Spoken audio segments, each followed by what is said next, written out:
Hey all, and welcome to There's Danger Here. I'm Leilani, and today I'm going to do a collaboration episode with the amazing Daniel. He's the creator of No Holmes Barred, and I'm excited to chat a bit about the American serial killer. Once we wrap up Holmes, a doctor in Chicago in the late 1800s, I'll fast forward us into the early 2000s, and my case discusses a nurse in Texas that said she wanted to help others after her own near-death experience, yet she maliciously killed those in and around her care. I hope everyone enjoys this episode as much as I did talking with Daniel. Today we're going to talk about H.H. Holmes. That seems to be your wheelhouse. You know a lot about that man. Yes, it's not a very pleasant place for me to be mentally, I guess, making this deep dive into Yeah. the head of a bona fide sicko. But I think there's absolutely a ton to glean from his whole story that I think applies far beyond the macabre and just the typical true crime avenues. So, as I'm sure you can relate, once you just sort of pulling that thread, you just got to keep pulling until you get to the end and just see where it goes. Yeah, I love that. And I've heard various stories of him, bits and pieces. I didn't want to do quite a deep dive on all the episodes that you did because I didn't Sure. want to Yeah. ruin anything. I like to be Well, I mean, surprised. I like to have yes, that face of like, oh my gosh, what did you just say? yes, Um, yes. And there are a lot of those things with H. Holmes in general. I mean, the man is famous for building a castle, a murder castle. yes. As far as society, as far as the town of Chicago was concerned in 1890, this was a hub for his businesses, which it was. Also a hub for committing murders, and which he also very much did. So, so honestly, I would say with No Holmes Barred, which is my podcast, it's an Mhm. audio drama rather. Um, with that, it's less about what happened with Holmes's story and all about just how it happened, because I think that is the real meat of the story. That yes, he did amazingly absurd, uh, things in terms of just how evil it was. Not just evil, but absurd. But not just that. The circumstances that allowed for this were every bit as crazy. Just again, how do you hide in plain sight when doing all that? Yeah. And that's what we examined. Well, good. I would love for you to tell me more about him. He was a medical doctor, Mhm. which is exceedingly rare for a serial killer, as far as I understand, because a lot Yeah. of serial killers don't tend to see, academia through. They don't tend to make it through all of those demands that it usually poses. But Hmm. make no mistake, he was definitely smart enough to be a doctor.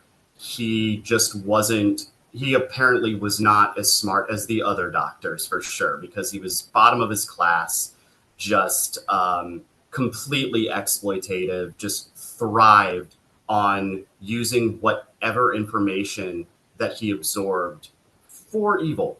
So, and you'll see that as Holmes, he was many, many things throughout the course of his life. As we touched on, he was an entrepreneur. He was a medical doctor. He was even an architect. He drew the plans for his murder castle, technically speaking. It was a Hmm. really shoddy building at the end of the day. But yeah, I think that's kind of the essence of Holmes, is that he was a lot of things and all of them suck. Yeah.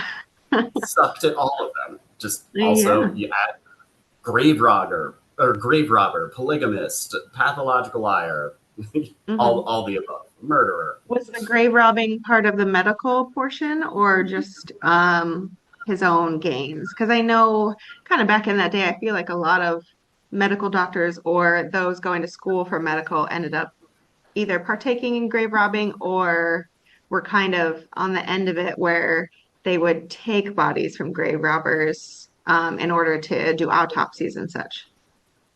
Well, I mean, you're spot on there. I haven't read anything, or I haven't come across anything specifically about robbing the grave robbers. But look, I wouldn't doubt that things like that were possible. I wouldn't doubt that things like that, didn't happen or anything like that Hmm. too. It's I think what we conclude from something like that is, it's all a supply chain issue, right? Like Yeah. sometimes Yeah. robbing grave robbers is the backbone of the logistics to any thriving industry. So, Sure. but yeah, that's what was going on is, there were doctors, there was an advent of, I guess we can call it semi-modern medicine going back in the late 1890s. But but there just weren't enough cadavers for Hmm. students to experiment on, to learn about the human body. And a lot of universities took it upon themselves to, just gather their own dead because the government was not providing these resources. Yeah. And and they wouldn't just, it wasn't just an implicit, understanding either. It was, there are quotes, I think, from the medical director of University of Louisville, I believe, back in the 1890s, who's just straight up said, yeah, we're going to keep doing this until the government steps in and stop us. so Yeah. so yeah, So he wasn't alone in that part. certainly not. And I think that I think he, under the just the presumption that this is all for his medical training, sure, I think that's how he made those crimes, I guess, a little bit more palatable. But in hindsight, oh, does it paint a picture? Hmm. All right. Well, do you want to tell me about how he grew up, or do you just want to kind of get into when he starts his murder Oh, sprees, oh yeah, sure. I what he mean, does? well, How would you like to it roll? was well, I mean, I guess the life cycle from doctor to murderer is Yeah. maybe not a uniform one. Maybe not. I think that he forged his own unique path. Let's just say that Yeah. he grew up. The majority of what he became famous for happened during the 1893 World Fair in Chicago. But about his early life, he was just, and here's the crazy thing as well, as I'm sure that, as I know that, you guys have touched on, a lot of serial killers tend to grow up in pretty broken environments, very deeply unhealthy ones.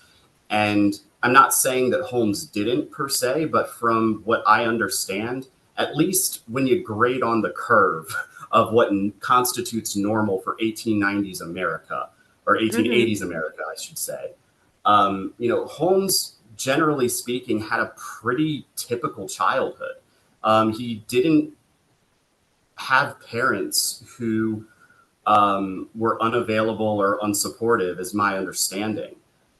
And despite all of that, he really, I think where you could really pinpoint some kind of origin story for him, and this does get covered in No Holmes Barred.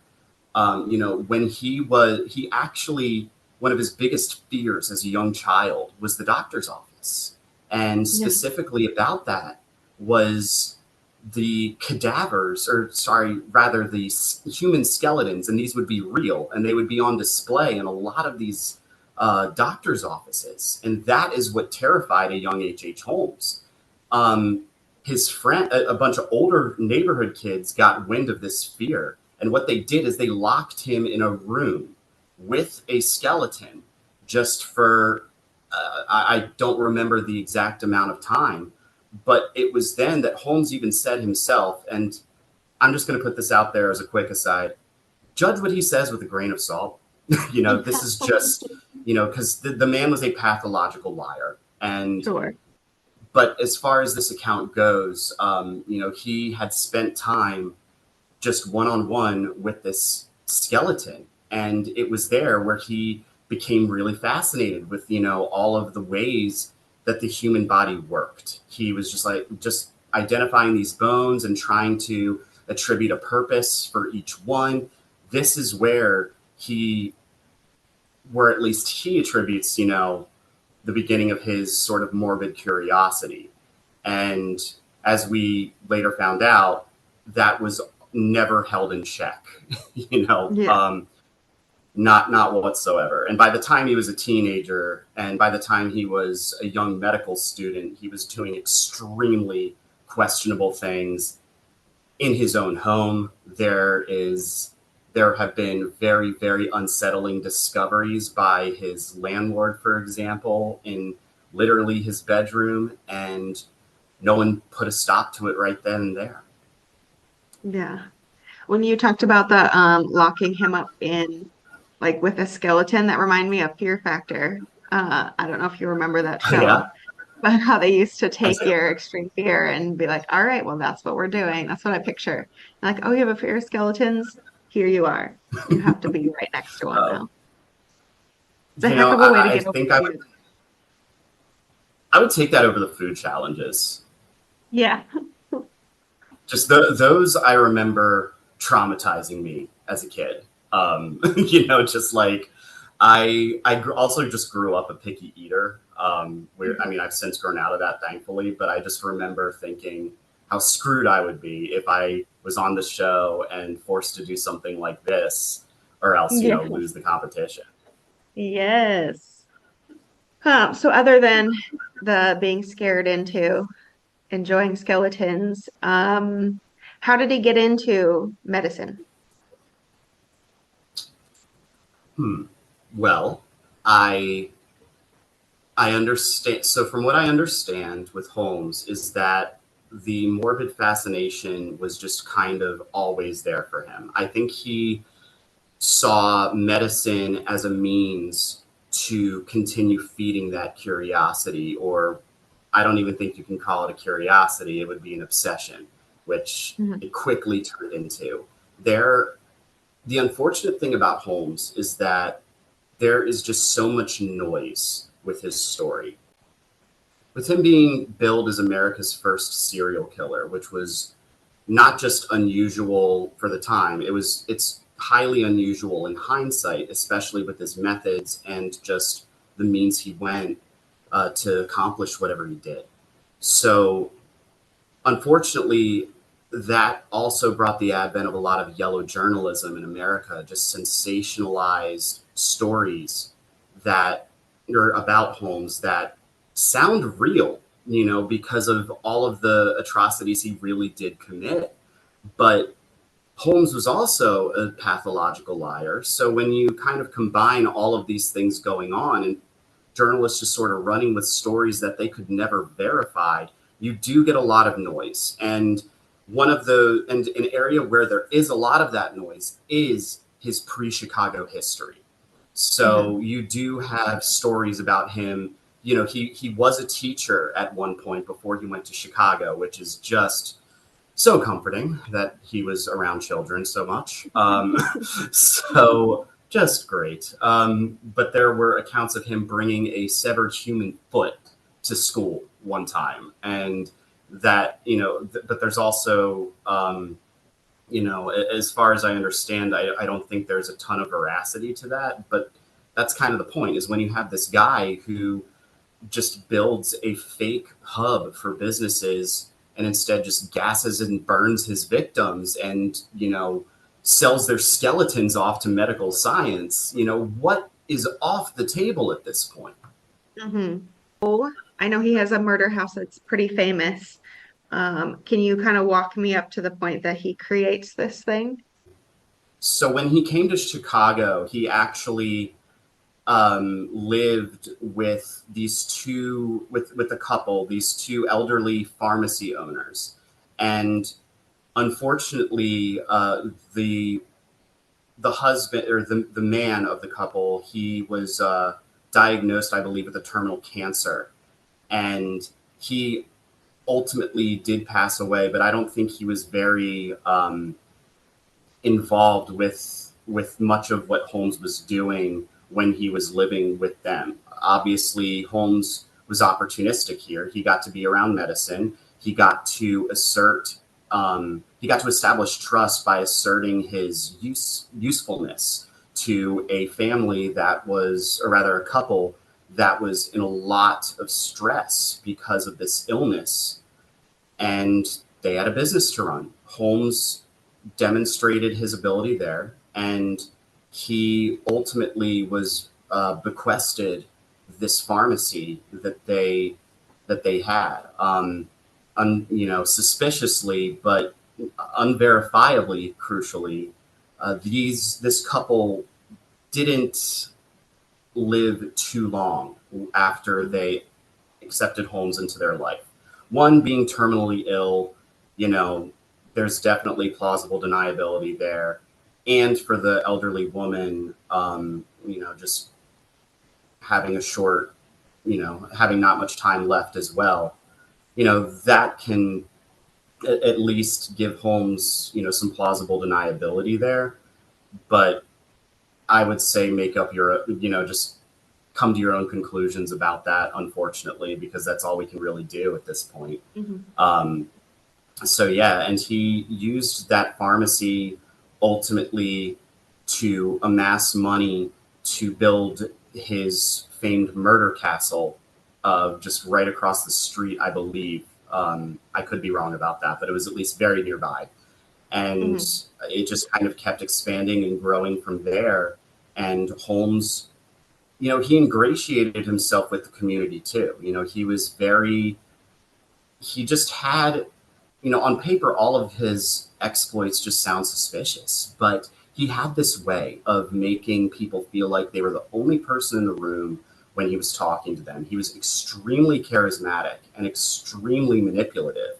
So he was able to tell a lot of half-truths to get by, very much like this situation where he is taken in by this elderly couple. It looks suspicious, but can we really just assume the worst constantly about this guy who's just so polite and has done so much for, local businesses around here, even though he did not. He just had one. And it was just a very, it just kind of kept snowballing from there. And I think the crucial detail with all of this is Chicago as a whole in 1890, is that Chicago, remember, 20 years ago, before that, burned to the ground with the Great Chicago Fire. It was still trying to come back. It was already a bustling, chaotic, almost, if you will, town, very fast growing and growing too fast for, its britches. And that's, no fault of their own, of course, and I'll be clear, none of this is Chicago's, the townspeople, rather, of Chicago's fault here. I think they were earnestly doing their best to recover. And then Chicago gets the World Fair, which hosts crowds in the hundreds of thousands. So this is a perfect storm for somebody who can just hide in the shadows and do whatever he wants. And that's exactly what wound up happening. Do you want to go into a little bit more about like the World Fair time and kind of when he was the most active? Oh, man. Like I said, it is really difficult to attribute a lot of his crimes because of all the sensationalism and just his own inconsistency with his accounts. Mm-hmm. So it's honestly a little bit hard to say when he was the most active, but I do know he sure was active towards the end of everything when his hubris was just at an all-time high. He really did think he could get away with anything. He could manipulate anyone under his thumb, and even those who weren't. And why would he not think that? Because he went his whole life doing this. And I just, I obviously during the World Fair itself is when he was really at the peak of his manipulation. There's evidence that he wanted to expand and make a murder castle of his own in the plains of Texas, in addition to Chicago. He went scamming people over tons of state lines, just, any sort of grift that he could do, he did. A lot of it had to do with insurance fraud and the use of cadavers and him, just really applying where his skill set was to these nefarious schemes. So, he, from what we understand about Holmes, ultimately, no, he didn't. Holmes confessed, I think, to 28 murders, and almost all of them have been debunked, because at the time he claims to have murdered people who were still alive, first of all. That kind of puts a damper in your credibility. Yeah. But also, he only was ever convicted for one murder. That's ultimately all they could pin on him. But from what we know in hindsight, we are pretty sure that he committed 9 murders in total, which is still 9 too many, but it's a far cry from the 200 or so that the media had been reporting back during the turn of the century, the turn of the 20th century. And how did he get himself caught? Hubris. Well, I like to really, I like to kind of put a parallel to this. I don't know how familiar you are with Al Capone. I'm sure you have some familiarity for sure. But yeah, I know a little bit about him. Yeah, of course. Just he, obviously bootlegger, mob boss, call him whatever you want, serial killer in his own right, just how much blood is on his hands. But ultimately, where he went down, or the beginning of the end for him, was tax evasion. So I just think it's, one of those things. It's hilarious to me in a very morbid way that somebody who can cause so much unspeakable suffering doesn't get an eyelash batted at him or even a slap on the wrist, for that matter. It's just when you defraud Uncle Sam, when you prevent Uncle Sam from getting his dollars in his pocket, is when, okay, now the government's going to start raising some eyebrows. Maybe we should hold this guy to account. Similar thing with H.H. Holmes, actually. It wasn't tax evasion, although I am certain he must have. And if I haven't picked up on that from someone else's, from historians and stuff, my apologies for selling that short, first of all. But what I will say is that, what really got him in hot water was defrauding creditors, just basically taking these loans and buying all sorts of products from other businesses, just for example, like furniture, just for his fake hotel that he ran, by the way. He rarely ever paid for anything. And because of how charismatic he was, he could get himself out of these situations. And you'll see that in No Holmes Barred, just how exactly he went about that. But it was that which ultimately got the attention. Now, I will say, not of the government, because they didn't really have the sophisticated, police force or justice system that we have today in order to track down these killers. If you wanted justice back in the 1890s, what you had to do was pay for it, because police offices, or rather like police departments, didn't really know what their purpose was at this point, 30 years after they were established for catching runaway slaves. So it was a whole lot of just shoulder shrugging there. So this is where the Pinkertons came in, private detective agencies, and, insurance companies and creditors naturally had their own that they ultimately sent after Holmes. And this is where kind of the beginning of the hot water being turned up on him. And this is where he started going on the run from town to town and defrauding people, and just even taking his victims with him on a cross-country train ride, essentially.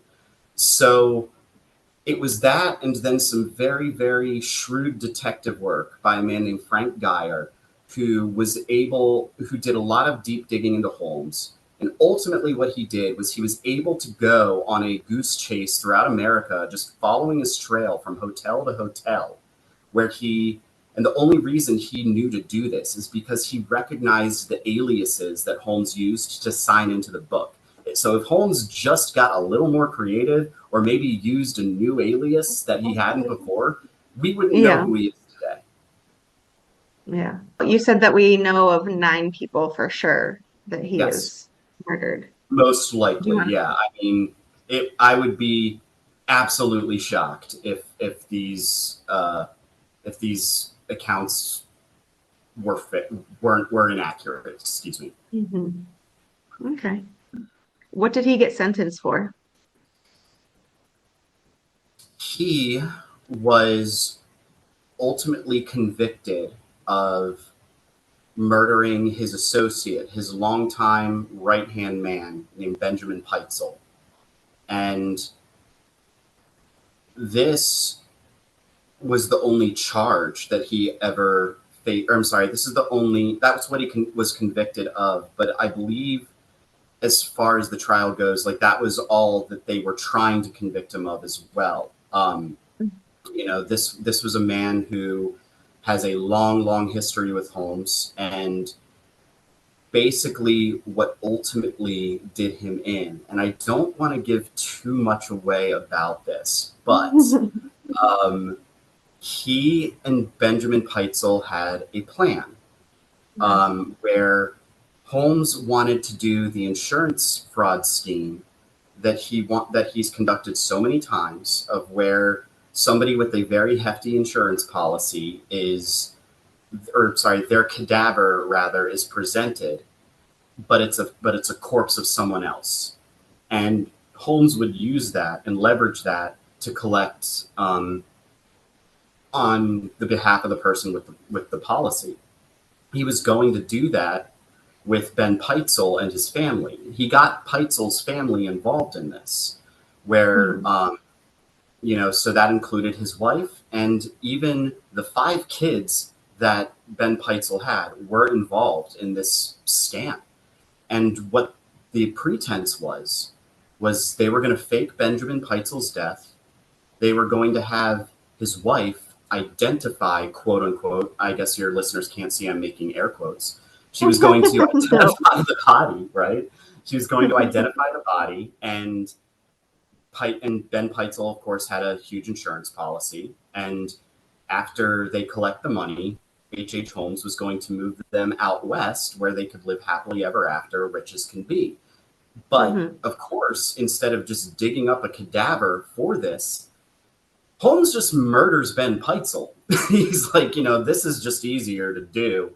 That way the family, when they quote unquote identify him, they'll be like, yeah, this corpse kind of looks really similar. Wow, good job, But the family was unwittingly being victimized themselves. This is the patriarch of the family who, was trying to rescue them. He was trying to get them into a better life. The Peitzels lived in poverty, and they really, their only crime was, they were going to defraud an insurance company. But at the same time, with winter coming in Chicago in 1890, when people literally die of starvation still, even in this, civilization, they put their eggs in the complete wrong basket here. And they ultimately, unfortunately, I can say not many of them made it out alive. Sure. Since he was convicted of the one murder, what was his sentence? He was sentenced to be hanged, and they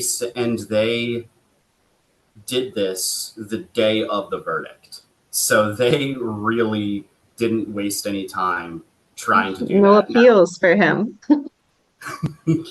Yeah, like he just no appeals. And I think that, again, keep in mind how many years he evaded justice. And with him, his hanging, I believe his death was in 1896, ultimately in Philadelphia. So that's another feather in that town's cap for sure. So yeah. And what I love, though, is that, Holmes, even at the gallows, did not admit to killing Ben Peitzel. Also, he completely changed his mind, it seems, every time he opened his mouth. That's what liars do. There were kernels of truth in everything he said. Mm-hmm. but it was still 90% bullshit at any given moment. And they hanged him, and he did not, I will say it was not a quick death for him. He No. suffered, absolutely. And my favorite part, I think, about that is before they hanged him, he had a last request of having his tomb encased in concrete so that grave robbers and anyone else couldn't interfere with his corpse. And I'm just like, oh, is that a Sure. sore spot for you, bro? Like, really? Oh, that's the line. Huh, Of course. fascinating. You didn't seem to find any problem with that when you had been doing it. But yeah, let's go ahead and just, lock that down for you. So, and he got his wish Oh somehow. gosh. The bow to tie around this is, even though Holmes did not want his corpse defiled in any way, it was. It was unearthed actually, I think only a few years, like maybe 5 years ago. I think, around COVID, there were some historians actually who unearthed his tomb to examine, just everything that was left behind. Rumors, that there are rumors that like he's Jack the Ripper, and which I again, think I think a lot of baseless. people thought that, but they recently, God, within the last, what, 1 or 2 weeks, they think that they have DNA to confirm who Jack the Ripper was. No kidding, I haven't heard about this. Yeah, it just came out, I think, a week or two ago. I can't remember who they named. I wrote it down so I could look it up. But they named somebody because they Okay. got a female family, like way, of course, but they got a female family member's DNA, and they were able to link it back to who it was.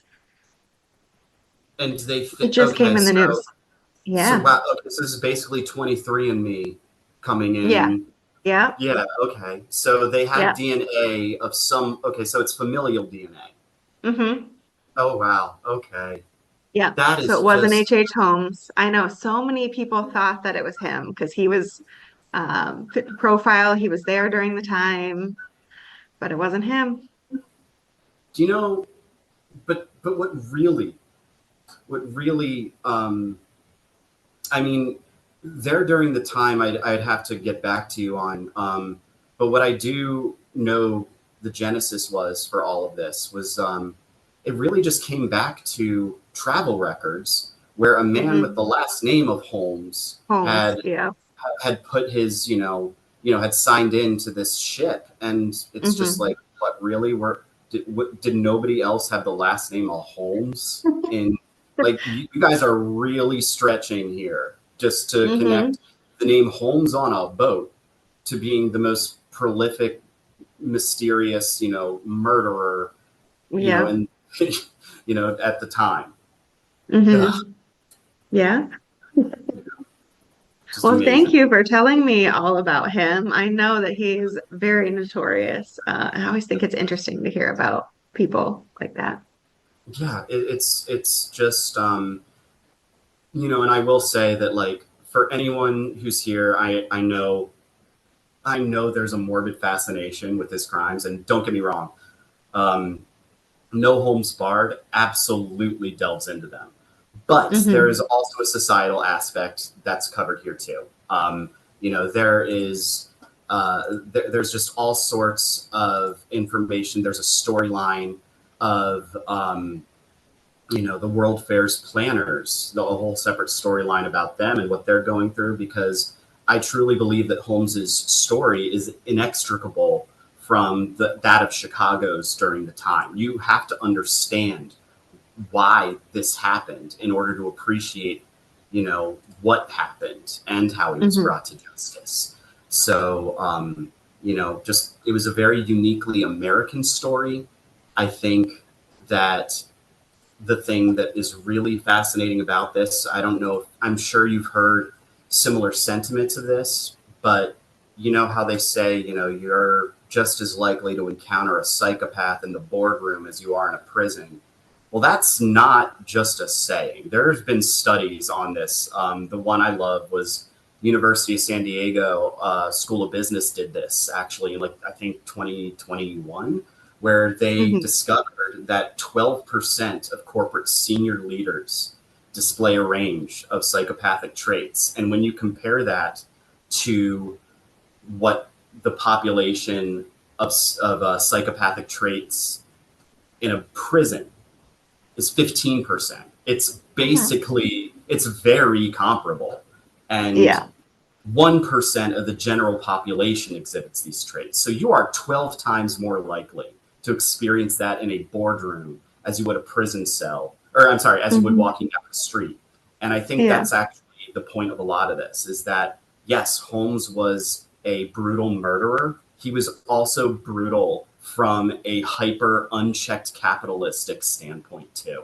And I think there are a lot of people out there kind of beleaguered by that, especially today. So I always think that the best predictor of the future is the past. So I'd welcome anyone who wants to see how it was dealt with in a lot of ways back then.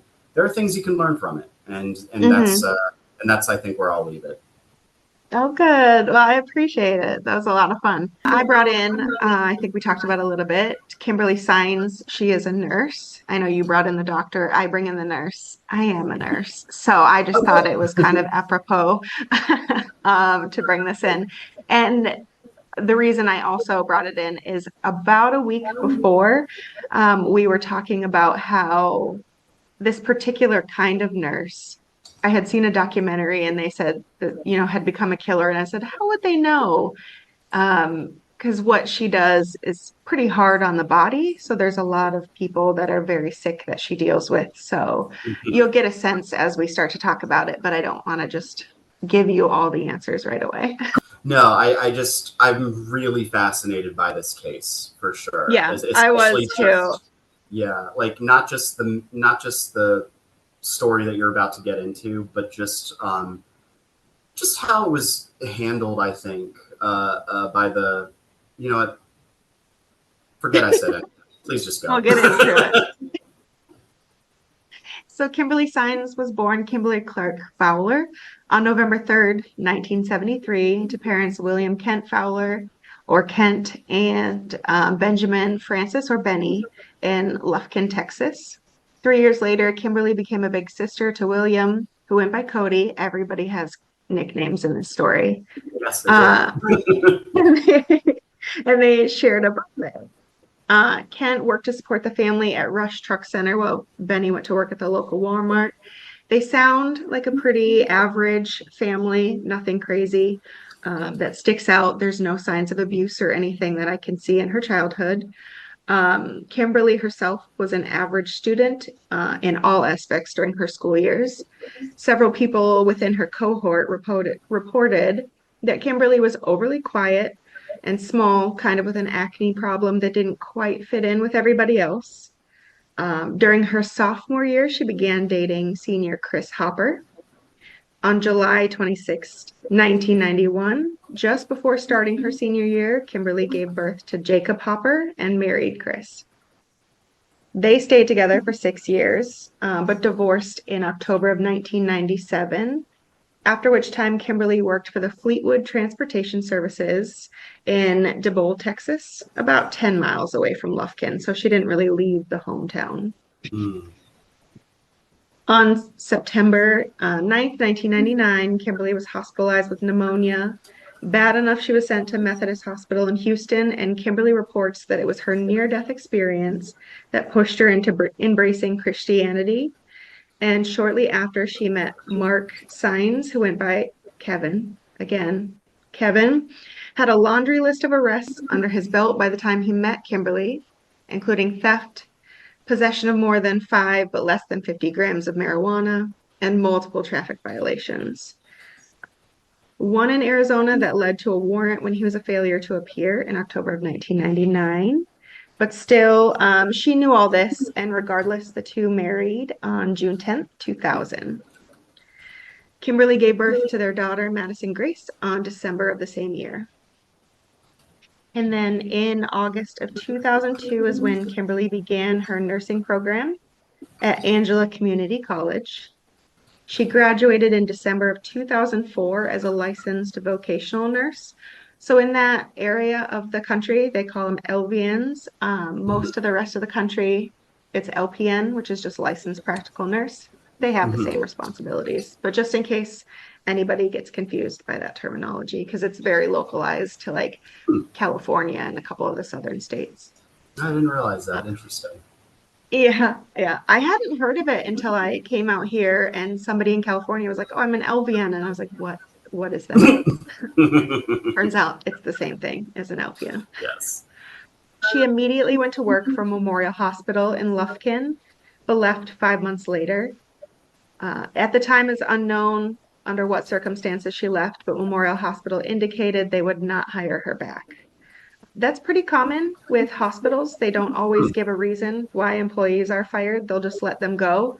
This, unfortunately, unless they make an accusation, allows somebody to continue working when perhaps they might not. But Right. it's still common practice today. It still happens today. Fascinating too, because so I'm wondering, of course, is the reason that that's not publicized, is that could that be a HIPAA thing? Because under the circumstances where she It shouldn't was, because it's maybe an let go. employee. Yeah, because she's an employee, it shouldn't. But nursing, you have to have specific licensures. When you're a nurse, you have to renew it. And Okay. there's boards of nursing in every state that will investigate any issues. So you can Right. lose your license if, say, they think that you're taking meds from somebody or Sure. doing other kind of events like that. But this one wasn't specified. Right. So, I mean, obviously, yeah, they have the power to investigate it. I'm referring, I guess, more to the fact that they didn't publicize a reason. Like, I'm wondering Hmm. if like if it was, you could call it negligence, or I mean even like maliciousness in the ways that she treated some of these patients per se. If that was the Hmm. case, then I'm wondering if that could be, depending on the patient's condition, I'm wondering if maybe that wouldn't be publicized. But you know They wouldn't name, what do I know? yeah, they wouldn't name the patients because that would be a HIPAA violation, but they can still name, um, Hmm. kind of what she did, her aspect, in order to get a license suspended. So, Gotcha. Okay, cool. yeah, so after that, she picked up work at Woodland Heights in Lufkin, but in August 2005 was fired for stealing Demerol. And Demerol is an opioid used to treat pain. And the Texas State Board of Nursing had not completed an investigation right away. Kind of, it took a long time for an investigation to come through. And so, with that, because nothing was reported, nothing would show up on her license. So, from the hospital, Kimberly went to Right Choice Home Health, and she lasted less than 2 months before being let go. According to them, it was for no call, no show, or tardy attendance. So that was an attendance issue, not administration of anything. Shortly after, Kimberly was admitted for depression and suicidal thoughts to Brentwood Hospital in Shreveport, Louisiana. So they took her to Louisiana for this. And after being discharged, Kimberly worked for Lufkin State School, a state facility for people with developmental and mental disabilities. She worked there from October 1st, 2006 to the 31st, and then she was terminated at that job as well. It's getting Um, shorter and shorter, her tenures at places. yes, she has a Yeah. very, you're going to hear, I'm doing kind of all the quick turnarounds that she's got. Yeah.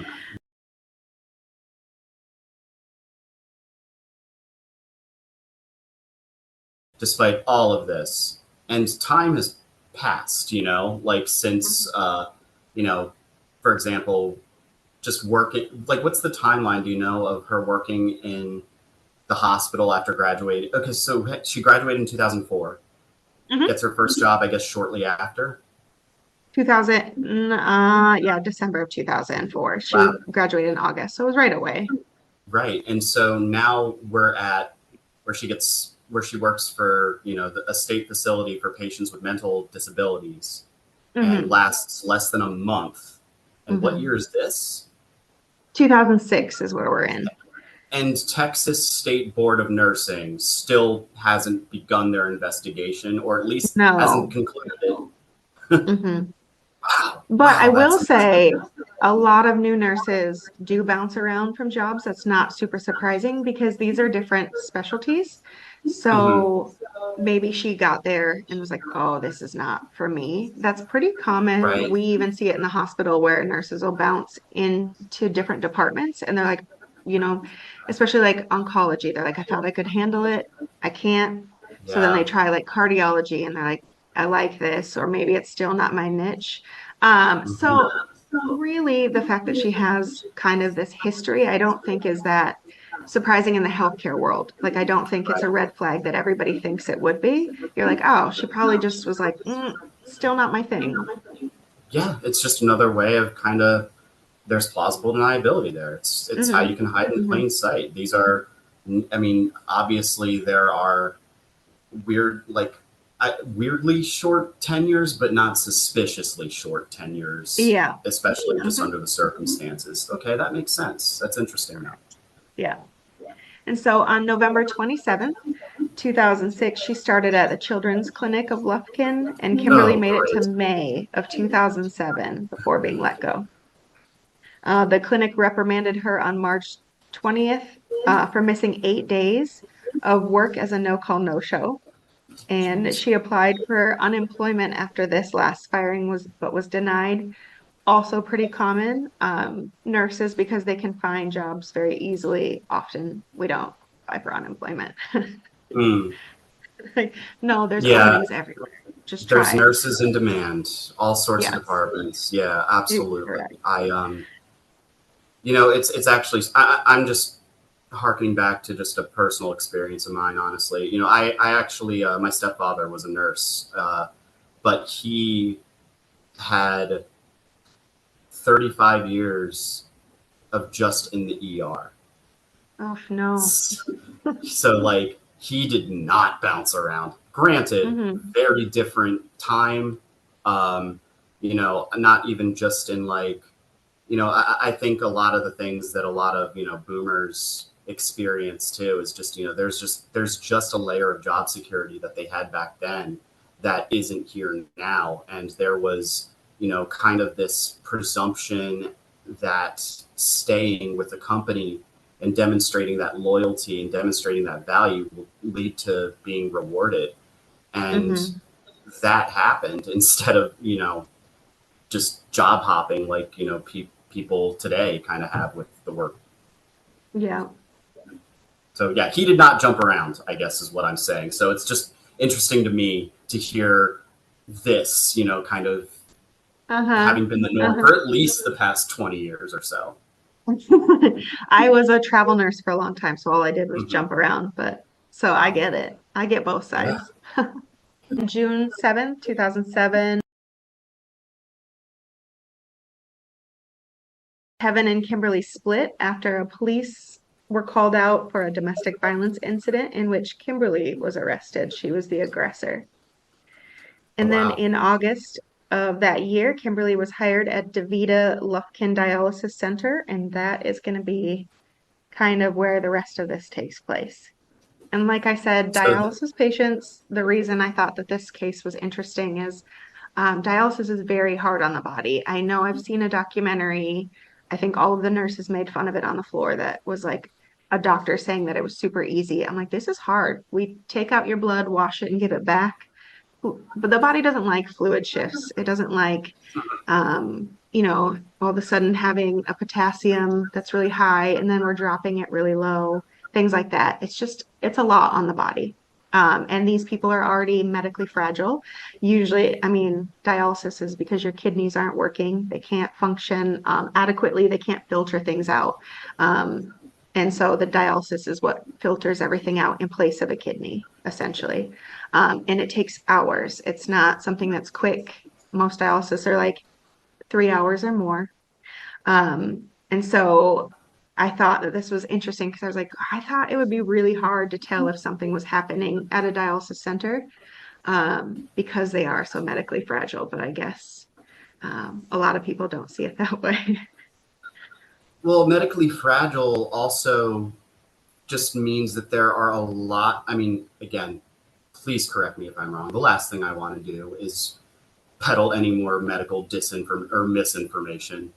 Sure. So, you know, I mean, being medically fragile, I would take to mean there are just a lot of ways this can go wrong. Mm-hmm. So, how it did go wrong ultimately, I wouldn't think would be at the top of the list for people trying to, run a diagnostic here.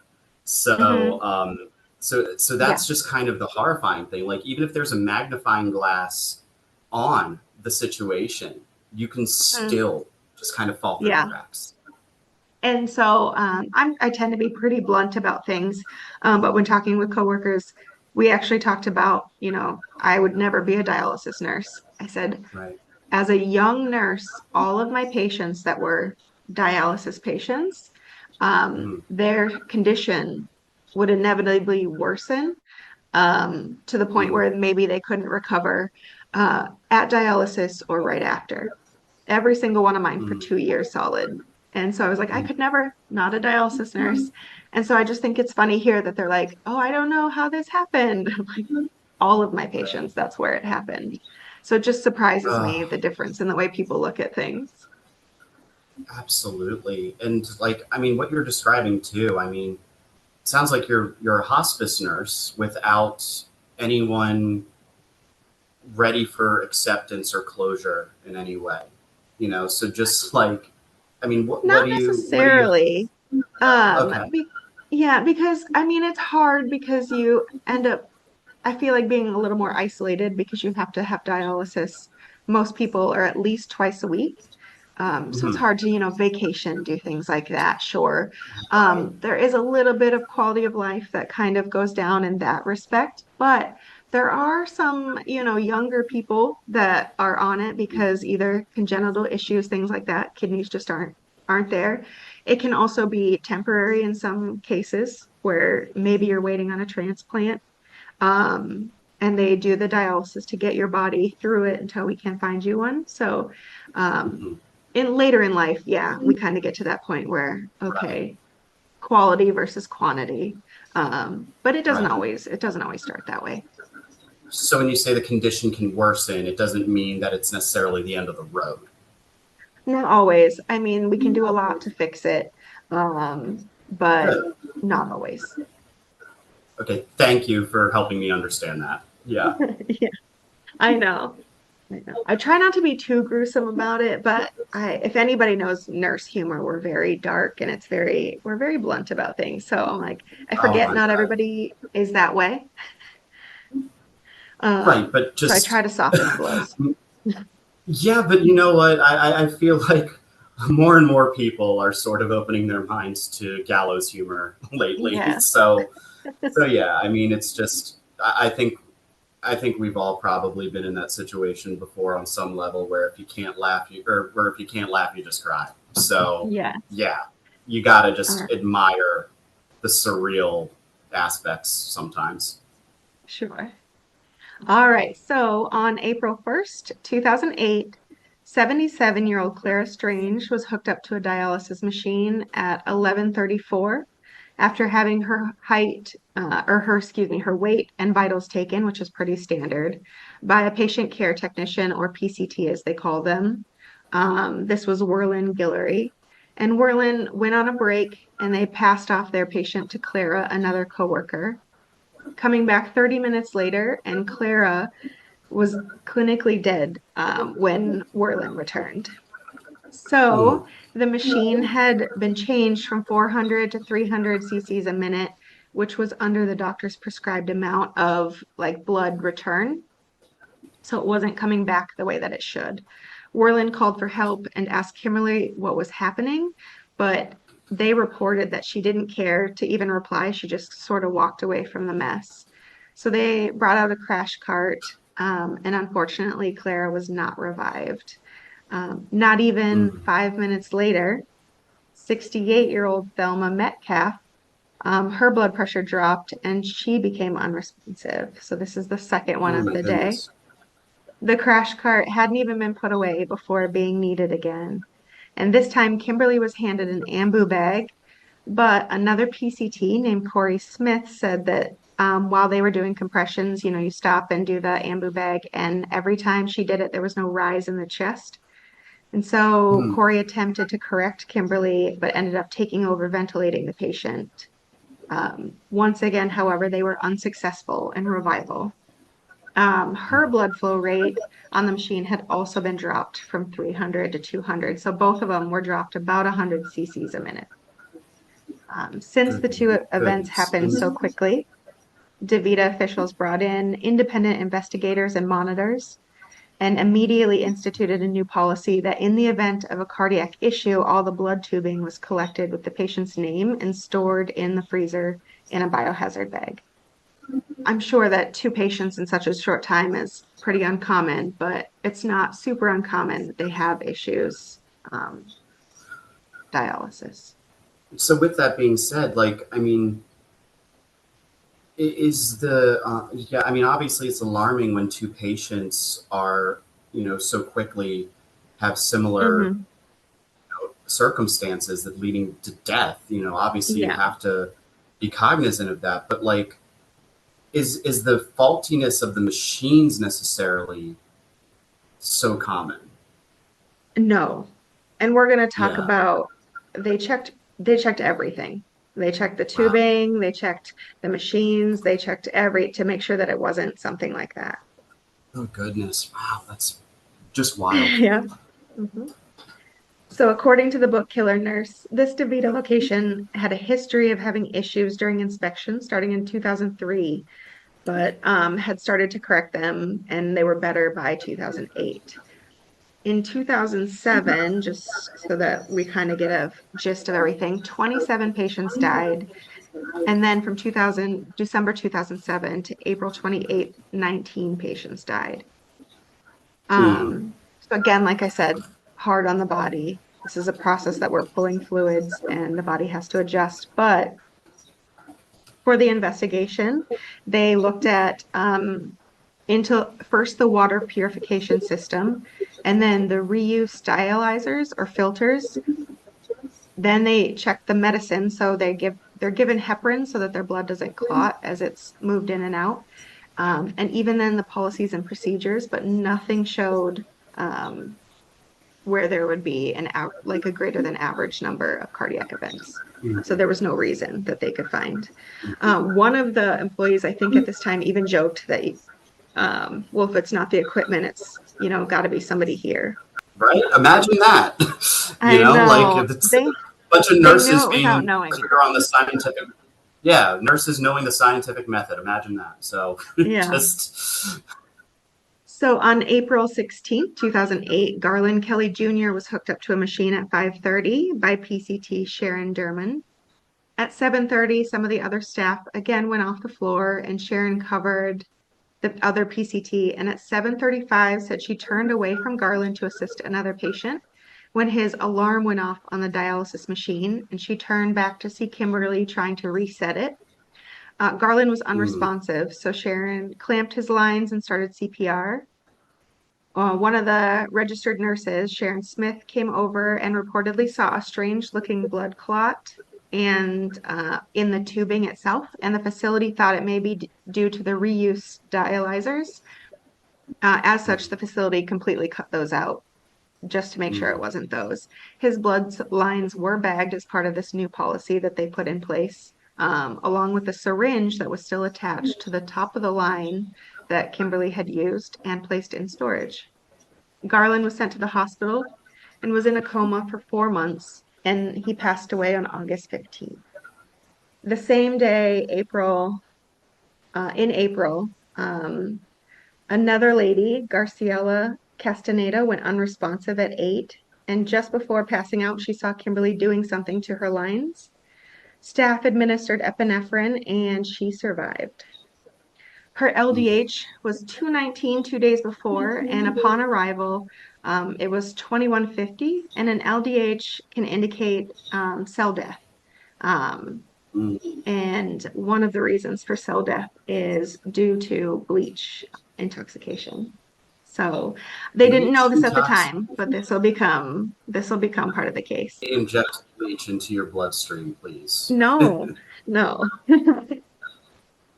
On April 23rd, 2008, Marie Bradley was hooked up at 11 o'clock, and at 3:30, her blood pressure dropped significantly, as well as her oxygen levels. And she was taken in the hospital. Her LDH went from 169 to 1372, and she was unresponsive at the hospital, but also survived. So we have a couple of survivors.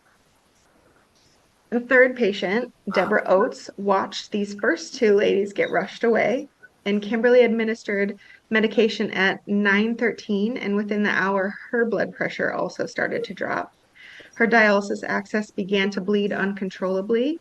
She was nauseous and began vomiting, couldn't breathe, and she said that she had a funny taste in her mouth, and she turned and actually asked Kimberly, "What did you give me?" And nurse supervisor, again, the RN Sharon Smith overheard this question and thought it was kind of odd, um, especially given that Kimberly didn't answer. She just turned around and kind of walked away. So one of the PCTs, again, Werlin, that had dealt with Kimberly before, made sure she got an ambulance right away. And Deborah also survived, which I believe is pretty miraculous considering they're getting bleach injected to them. Absolutely. I mean, and kudos obviously to everyone working there who is, I imagine just they are hyper vigilant at this point Yeah. about everything. Mhm. But it's one thing to be Mhm. hyper vigilant, and it's another thing to act upon it accurate or in a good way. And they Yes. clearly did, and they saved Yeah. lives. They did. It really is miraculous, but it's also, my God, like just the efforts that the people working there had to have taken is just, that's Yeah. not lost on me. Because you can know what to do in theory in a situation. It's another to really act upon it. To So do it. yeah. Yeah, they did great. On April 26th, Cora Bryant was hooked up by another nurse, Candace. After having clotting issues with her lines, they were completely changed out, and then her treatment started running as normal. So Candace went on a 15-minute break, coming back to see Kimberly trying to reset the alarms on her machine, so when the alarms go off, the machine automatically stops as a safety protocol. And Candace said that she thought it was weird that Kimberly was over there because it wasn't her area. But she checked the lines for clots, and seeing none, she restarted the machine. And immediately Cora said that there was a weird taste in her mouth, saying, "What are you giving me?" And then she turned her head and her heart stopped. Fellow PCT member Martha Mann assisted to help and reported Kimberly, again, just stood watching rather than helping. Unfortunately, she remained comatose until her passing. Opal Few came in early the same day to start her treatment, and Donna Hartfeld hooked her up while she was on the floor. Opal was doing well. After returning from lunch, Opal was unresponsive and unable to be revived as well. Kimberly was the breaking nurse. And the supervisor, Sharon Smith, again asked if she gave Opal any medication. Kimberly stated she had, but had not charted it yet. And so Sharon was like, "All right, well, you need to get that charted." And then I think it was days later she reviewed it and she hadn't put anything in. Oh, wow. Yeah, just way too many things piling up. I know. It's such a short time period. Like you're like, well, I don't want to work with her. Right. Like yeah, I wouldn't personally. They just end up with the most fragile patients, and you're like, how do you keep getting the worst of the worst patients? Kimberly is that rain cloud, but hers is self-induced. Yeah. The more I hear about this woman, the less I like her. I gotta say. Yes. So on the 28th, Kimberly was shifted from med nurse to having a patient section of her own, as they had to call in, or they had like a sick call, and the only person to replace was a registered nurse. And so registered nurses, would trump the LVN, and they would be the ones that were preparing all the medications for everybody. So Kimberly was reportedly upset, but worked with a team member, PCT Angie Rodriguez.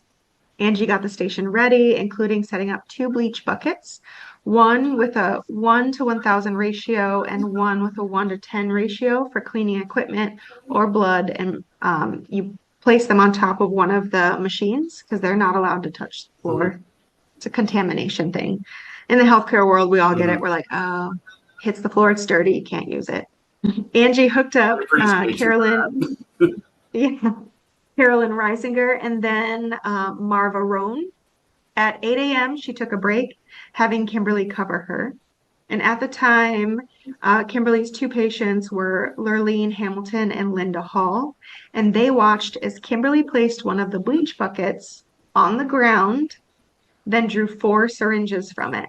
And these are 2 women from 2 different angles seeing about the same thing. After that, she went to Angie's patients and injected them with the syringes. As Angie returned, both of her patients were unwell, but both were stabilized on site. Lurleen told PCT Yasmin Santana that she didn't want Kimberly to touch her and that she had seen something.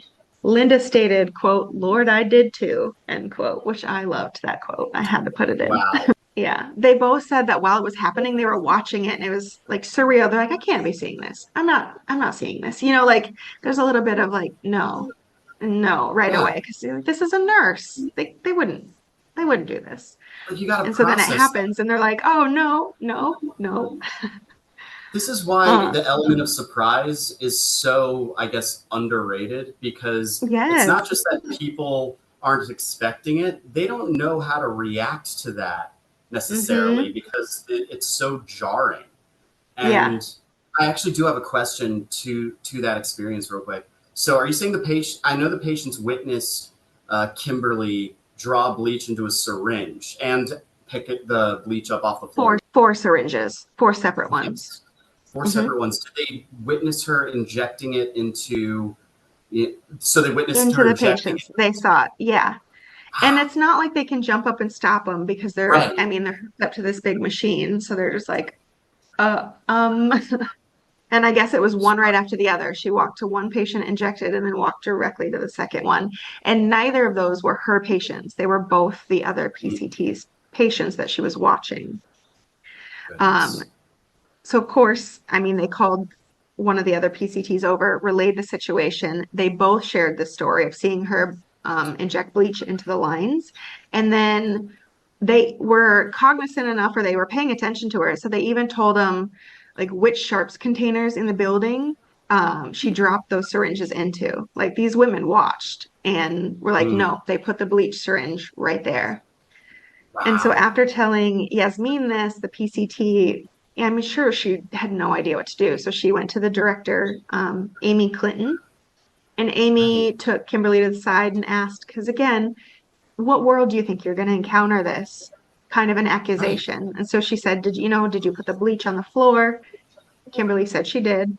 Again, something against policy. Then she asked if she had given the women any medication, and Kimberly stated no, that she had just run saline through a line through the syringe, which in dialysis is 100% unnecessary. So every patient is hooked up to a saline bag. They have a whole bag of fluid that if something's going on, you can just hit a button and run the fluid itself. There's no reason to hook a separate syringe and push it. And so, of course, Amy's like, what is this? So she sent Kimberly home immediately and then reported the situation to the on-site doctor, Dr. Nazir, who was the nephrologist, so kidney doctor. And Dr. Nazir told the 2 affected patients to go to the hospital for blood work, but didn't initially tell them why. And when they both failed to go, called them at home and then told them it was for a possible bleach poisoning. And so they needed to have their LDH levels checked. And of course, both were elevated. Which is a hard situation because you're like, I don't know, it could be nothing. She might have slipped bleach into you. We have no idea. Nothing like this has happened before. So that's got to be a hard place for the doctor to try and bring that up. Like, would there be no cameras on site? Just like, is that a common thing? I don't know down there because I didn't hear of anything coming up on that. Um, Wow. I'm sure they do Like, I now. know They it was, didn't. yeah. Oh, I bet. I mean, I know that it did take a little long. I mean, because from what I understand now, I mean, we're basically just all in a surveillance state. I mean, like, this Yes, is pretty a much. huge reason CCTV's why a lot of everywhere. Yeah. it is. It is. And, like, there are ways to feel about that for sure. But one part of that is, like, there just aren't a whole lot of serial killers coming to light these days. And it is harder. It is an obstacle for them, of Mhm. course, with the caveat that, I well, don't we just know. caught The them. Pacific Midwest, like, or the Pacific Northwest, we still have, I think Famous for that. last year we had an active serial killer, I think. So, Uh, up in Portland. is, And I don't uh, know how they got away with it for so long. So Amy and Dr. Nazir both took the sharps containers that the women had identified as having the bleach syringes and kind of put them to the side. They also bagged Marva's bloodlines, but failed to collect Carolyn's, of course. Can't do everything perfect. And then no, that this is, evening, they called, the police, and Sergeant Stephen Abbott received the call about the possible tampering, and was sent to investigate. And he brought Corporal Mike Shirley, and these two, I mean, they did the thing. They did wonderfully. Together, they went to the center and kind of learned like what the scope of the situation was after the patients had finished their treatment. So the investigators were like, let everybody finish. Like that's already hooked up to machines. And then they kind of shut the building down. They learned a crash course in dialysis because they didn't know anything about it. Not that I expect lay people to. Um, and so because they weren't really sure what to do about this situation. They took all of the sharps containers, and then documented where they took each one from, and then they took all of the tainted blood tubing as well. And the investigation, throughout the investigation, Sergeant Abbott learned about as much about dialysis and blood as he could. The next day, Kimberly was fired after missing a mandatory meeting held for all employees.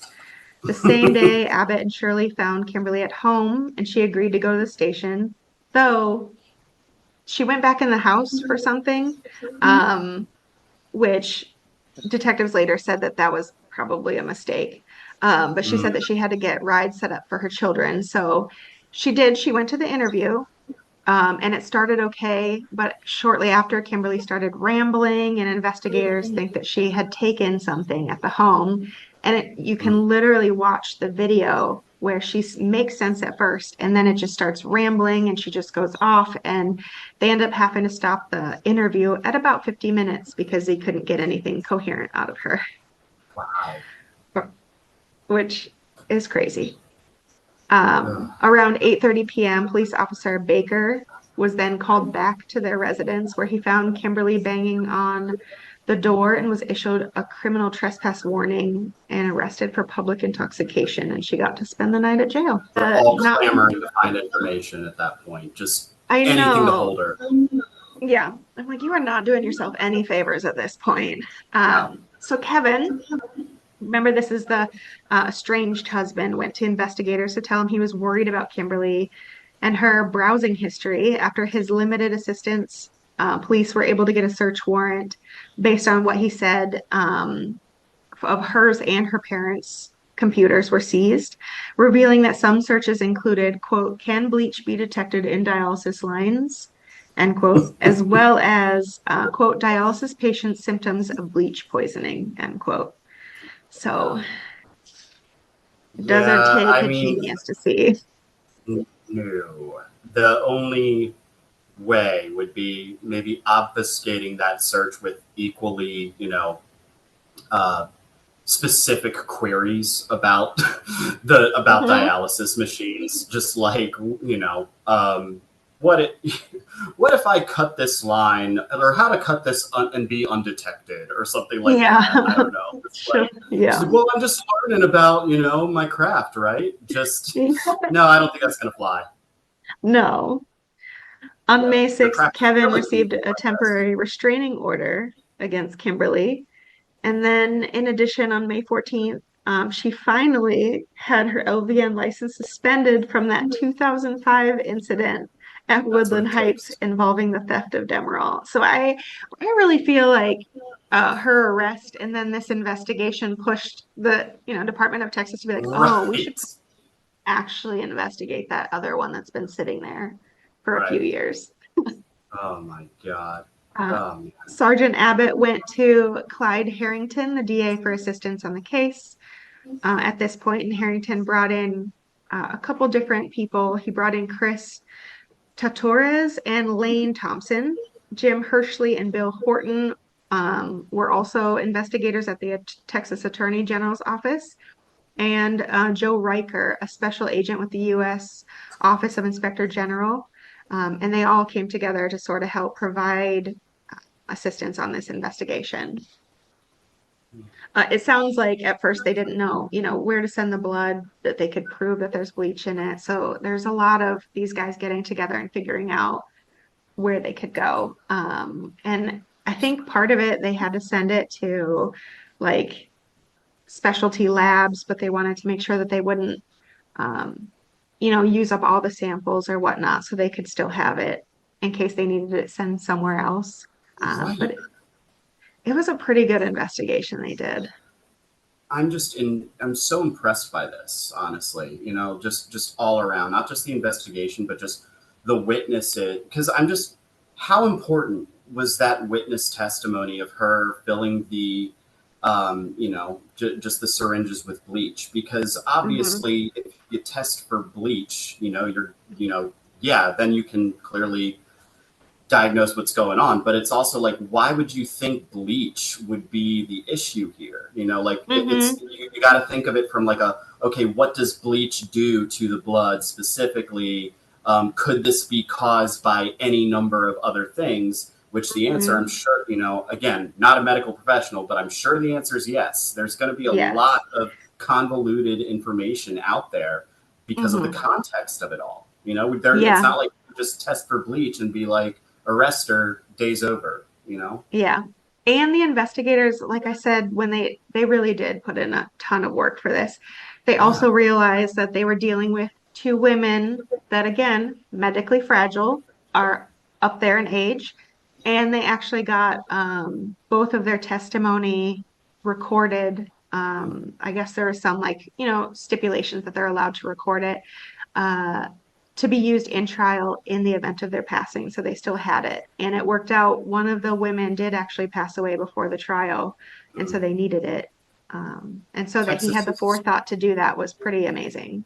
yeah, I think Texas is one of the states that has one-way recording consent still. I Well, know it with was, yeah, it wasn't necessarily that. It was just the, interview recording. ah, Because a lot of people, you have to have the witness take the stand. right. But I guess there's a clause that if you know, there's a likelihood that they'll pass that you can record it. And that's Hmm. kind of what they use to get these in place, which was Mm. amazing. Wow. So, with all the work they put in, on May 30th, 2008, Kimberly Saenz was arrested for 2 counts of aggravated assault with a deadly weapon. While in the background, the investigators all tried to put together pieces for those that were murdered to see if Kimberly was involved.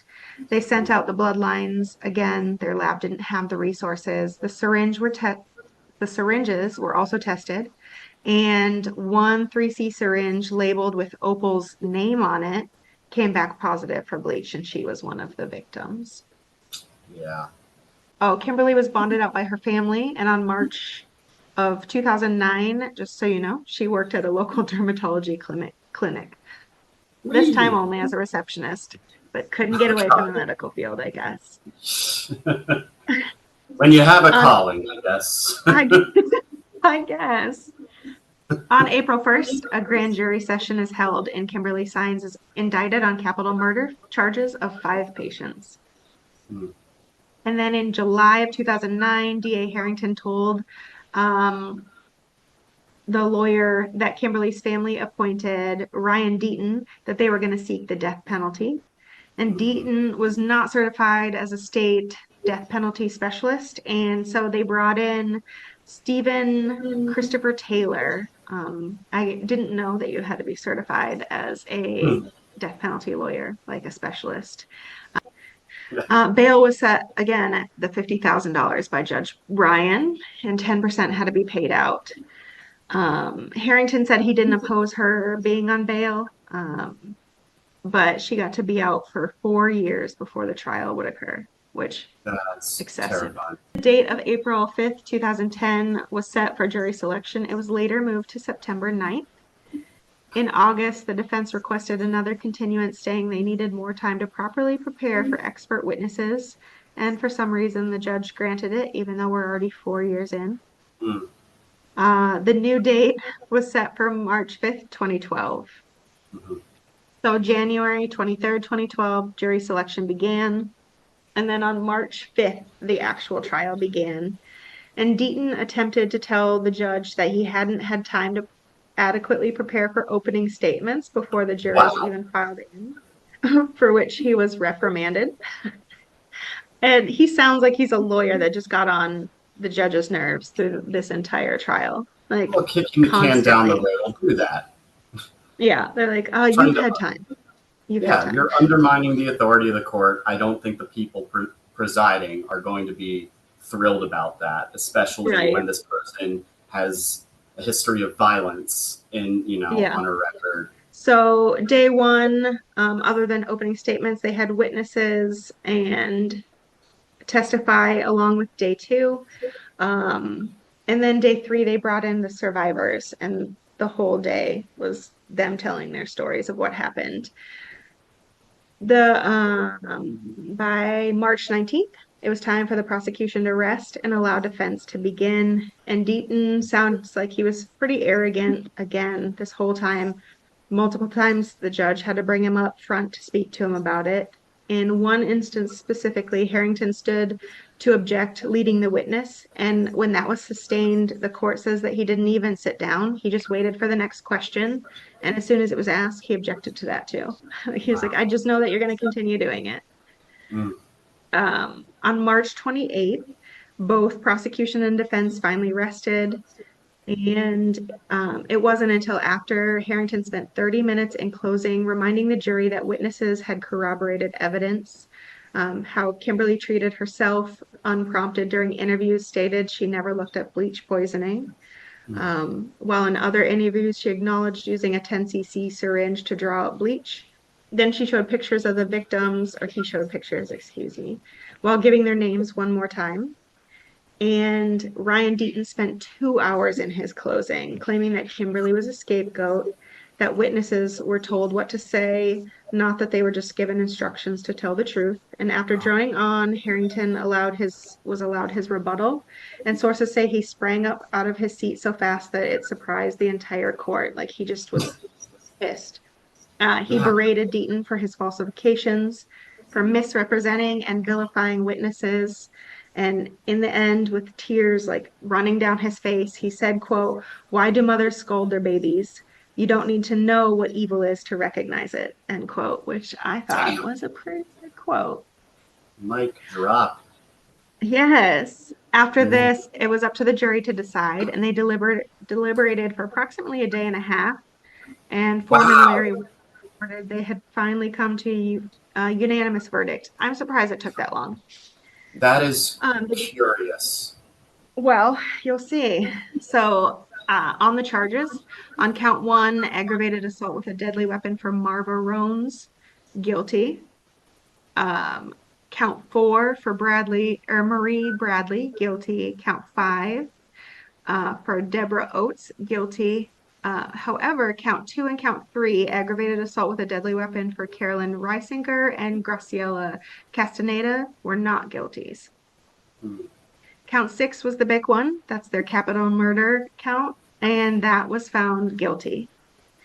3 days later, the sentencing phase began, and in the end, she received life without the possibility of parole plus 60 years. And 51-year-old Kimberly is currently serving her time at Patrick L. O'Neill facility in Texas. Well, when there's 6 counts against her, that does shed a little more light on the delineation process. But oh man, just what a nightmare! Just what an Yeah. absolute nightmare.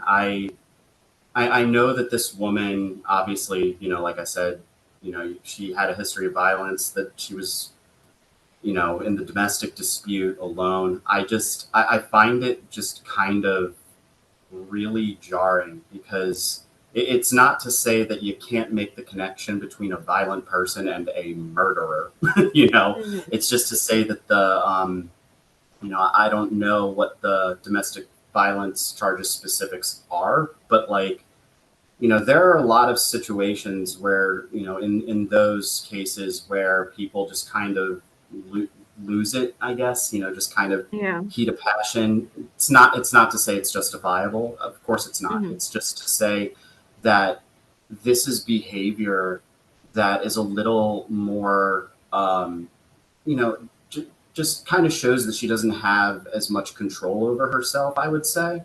But Hmm. then the manner in which she commits these murders is just so calculated and cruel Yeah, to a she point, thought of about it. course. I mean, she was too a little cavalier, I guess, about filling those syringes in front of patients.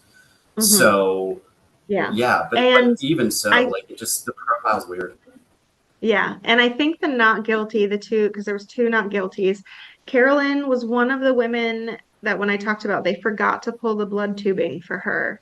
So I Mm. think it just became, is there reasonable doubt for her? And I couldn't see the reason why, but in both of them, they said, they didn't have the full, like all of the evidence for these ladies. And so prosecution couldn't, without the reasonable doubt, say for these two that they were committed by Kimberly. And Was so they were Carolyn trying the to be first very victim? fair, but I'm surprised by it. Yeah. Was Carolyn the first victim? No, she's not the first, but she was one of the ladies that was, there was multiple on the same day. I Ah. think she's the second after Oh, they decided to start pulling the blood tubing. gotcha. Right, right. Um, Yeah. So, and I mean, yeah, they pulled one and it's not the other. yeah, and that's terrifying. Like, if she had been the only victim, you know, Hmm. just how something, a matter of protocol. I mean, and this happens to Hmm. police departments. We see this, it's unfortunately, it's not typical, but it's not uncommon either, I Hmm. guess, is how I'd say it. But, man, man, oh man. Yeah. Wow. Well, thank you for listening to my story. And I definitely had fun listening to you talk about H. Holmes today. Thank you. I had fun talking about it, and I've had fun being part of this too. Yeah. And do you want to plug the name of your podcast again one more time? I would love to. No Thank you Holmes so Barred. much. So again, my name is Daniel Ciarrocchi, and you can listen to a dark comedy, actually, dark comedy historical fiction audio play called No Holmes Barred about H. Holmes and the 1893 World Fair in Chicago. Follow us on the socials at Holmes Barred, and check us out at noholmesbarred.com. Sign up for our mailbag. We got some events coming in the works, so stay tuned. I love it. Thanks so much. And to all those out there listening, be careful. It's a dangerous world we live in.